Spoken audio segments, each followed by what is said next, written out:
रात के अंधेरे में बनारस की संकरी गलियों से एक परछाई धीरे धीरे बाहर निकली। सफेद दुपट्टा सिर पर ढका हुआ, कंधे पर नारंगी रंग की कांवड़ रखी थी। उसके कदमों में थकावट नहीं बल्कि भक्ति का जुनून था। उसकी आंखों में चमक थी जैसे वो किसी दिव्य लक्ष्य की ओर बढ़ रही हो। उसका नाम था शबीना बी, एक मुसलमान परिवार की विधवा महिला, उम्र करीब 35 साल। बनारस के एक पुराने मोहल्ले में रहती थी। अपने शौहर के गुजरने के बाद उसने दुनिया से मुंह मोड़ लिया था, मगर भगवान से नहीं। कहते हैं एक बार शबीना का बेटा बहुत बीमार हुआ। डॉक्टरों ने जवाब दे दिया। मोहल्ले की किसी बूढ़ी हिंदू औरत ने सलाह दी, सावन का महीना है बेटी, भोलेनाथ से प्रार्थना कर, वो सबकी सुनते हैं। शबीना ने उसी रात अपने आंगन में एक दिया जलाया और डरते डरते हाथ जोड़े, हे भगवान, मैं तुम्हारे बारे में ज्यादा नहीं जानती, लेकिन अगर मेरा बच्चा बच गया तो मैं हर सावन में तुम्हें गंगा जल चढ़ाऊंगी। और चमत्कार हुआ, उसका बच्चा सुबह ठीक हो गया। कोई बुखार नहीं, कोई दर्द नहीं। डॉक्टर्स हैरान, मोहल्ले वाले दंग, मगर शबीना का मन शांत था। उसे विश्वास हो गया वो अकेली नहीं है। कोई है जो सुनता है, कोई है जो हर मजहब के पार है, कोई है भोलेनाथ। उस दिन के बाद से हर सावन शबीना छुप छुप कर गंगा जल भरती, कांवड़ उठाती और शिवधाम तक पैदल जाती। किसी को भनक नहीं लगने देती, यहां तक कि अपने बेटे को भी नहीं। वो जानती थी कि समाज इसे कभी नहीं स्वीकारेगा, लेकिन इस बार कुछ अलग था। इस बार जब वो घाट से जल लेकर निकली तो पुलिस की नजर उस पर पड़ गई। अरे सुनो, ये कांवड़ लेकर जा रही औरत को देखो, क्या ये मुसलमान नहीं है? इसका नाम क्या है? पुलिस की गाड़ी रुकती है, 2 जवान उतरते हैं। एक अफसर उसकी ओर बढ़ता है। क्या नाम है तुम्हारा और ये कांवड़ क्यों उठा रखी है? कोई तमाशा है क्या? शबीना चुप रही। उसकी आंखों में डर नहीं था, सिर्फ भक्ति थी। मैं कांवड़िया हूं, मैं शिव को जल चढ़ाने जा रही हूं, उसने धीरे से कहा। क्या मुस्लिम होकर ये सब? जानती हो दंगा भड़क सकता है, धर्म के नाम पर आग लग सकती है। भीड़ जमा होने लगी थी। कुछ लोग ताली बजा रहे थे, कुछ ताने दे रहे थे। कोई कह रहा था नाटक कर रही है, पब्लिसिटी चाहिए। तभी एक पुलिस वाले ने गुस्से में कांवड़ छीनने की कोशिश की। शबीना घबरा गई, लेकिन पीछे नहीं हटी।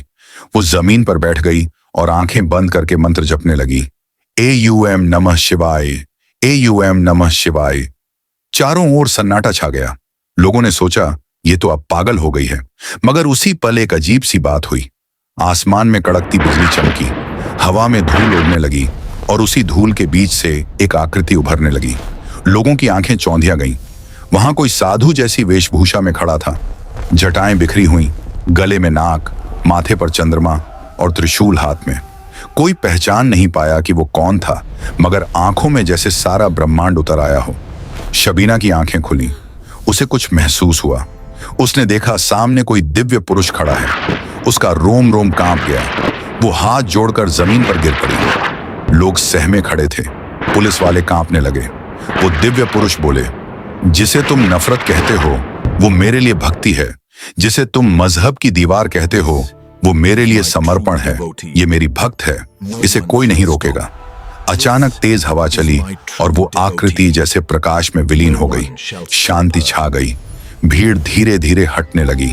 पुलिस वाले चुपचाप अपनी गाड़ी में बैठकर निकल गए।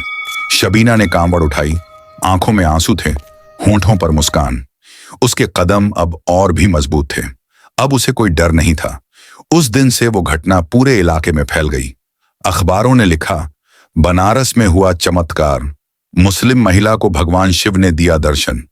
कुछ लोगों ने इसे अंधविश्वास कहा, कुछ ने कहा स्क्रिप्टेड है, मगर जो वहां थे उन्होंने कहा, हमने कुछ ऐसा देखा जो शब्दों में नहीं कहा जा सकता। शबीना का घर अब एक तीर्थ जैसा बन गया था। हिंदू मुसलमान सब आते उसका आशीर्वाद लेने। लोग उससे पूछते, तुम्हें डर नहीं लगा था? वो हंसती और कहती, जिसके सिर पर शिव का हाथ हो उसे दुनिया से क्या डर। आज भी हर सावन में शबीना सबसे पहले जल चढ़ाती है। शिव मंदिर के पुजारी ने एक दिन कहा, हम तो भगवान को मंत्र से बुलाते हैं, मगर ये महिला तो उन्हें प्रेम से बुला लाती है। कहते हैं मंदिर की घंटियां आज भी तब तक नहीं बजती जब तक शबीना जल नहीं चढ़ा देती।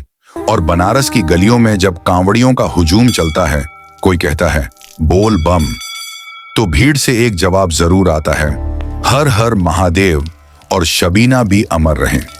कहानी समाप्त होती है, मगर यह श्रद्धा और समर्पण की वो लौ छोड़ जाती है जो हर मजहब की सीमाओं को लांघकर दिल से दिल तक पहुंचती है। जय शिव शंकर।